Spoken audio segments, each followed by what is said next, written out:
mais l'opération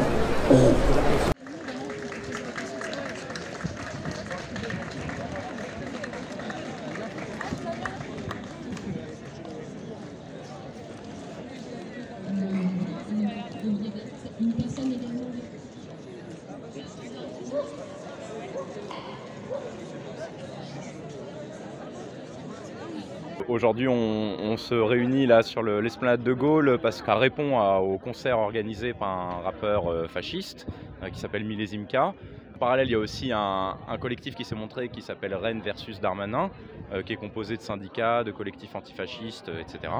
Et donc, on profite de l'occasion de faire annuler ce concert pour sensibiliser sur les initiatives de plus en plus virulentes que prennent les groupuscules fascistes, mais aussi la politique organisée, institutionnelle, et tout le climat un peu nauséabond là, qui s'installe de plus en plus. Et donc on veut s'adresser à la population pour faire de l'information, pour essayer de montrer qu'il y a des forces qui n'acceptent pas cet état de fait, et puis pour faire un petit temps convivial également. Et puis en parallèle, là, il y a une manifestation à l'appel de l'AG de la Maison du Peuple. Il va y avoir des petites initiatives par-ci par-là, pas forcément déclarées et tout ça, mais de gens dont on est proche. Et donc voilà, ici c'est le lieu déclaré qui sert un peu de village syndical, associatif, etc. pour peut-être faire une petite pause, une petite étape, s'informer, boire un verre, etc.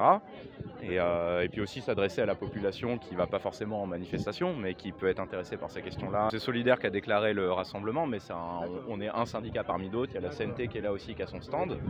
Voilà, et puis il y a différentes associations autour de l'Interorga sans papier, de tous les différents groupes qui sont à la fois pour la défense des exilés, mais aussi contre les tentatives d'intimidation, les violences, etc. que produisent de plus en plus les groupes fascistes là, qui semblent prendre la confiance en ce moment. Oui, le collectif versus Darmanin, en fait, il est né cette année dans le cadre d'une mobilisation nationale contre les lois Darmanin qui durcissent en fait l'accueil et le séjour des étrangers en France.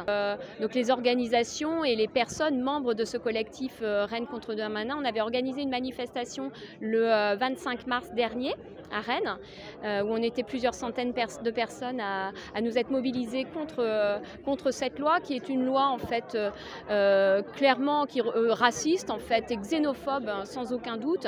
Et aujourd'hui aujourd'hui donc on se mobilise toujours contre la loi Darmanin, mais également contre la recrudescence des mouvements et des actions et agressions de l'extrême droite qui nous inquiètent et qui sont encouragés, ou en tout cas qui se sentent encouragés et légitimés par le gouvernement aujourd'hui, les déclarations notamment de Gérald Darmanin. Alors sachez une chose les amis, que ce soit l'extrême droite, que ce soit Macron, que ce soit les politiques, que ce soit qui vous voulez, ils n'arriveront pas à nous stopper. Une fois qu'on sera tous unis, vous allez voir qu'ils ne pourront plus nous stopper. Aujourd'hui on nous fait croire qu'on est tout seul, qu'on est individuel, mais c'est des conneries. Il n'y a qu'à se déplacer en manifestation, vous verrez que tout le monde est ensemble et qu'il n'y a pas de couleur, il n'y a pas d'origine, il n'y a pas de religion. Quand il s'agit des libertés, il faut tous descendre dans la rue.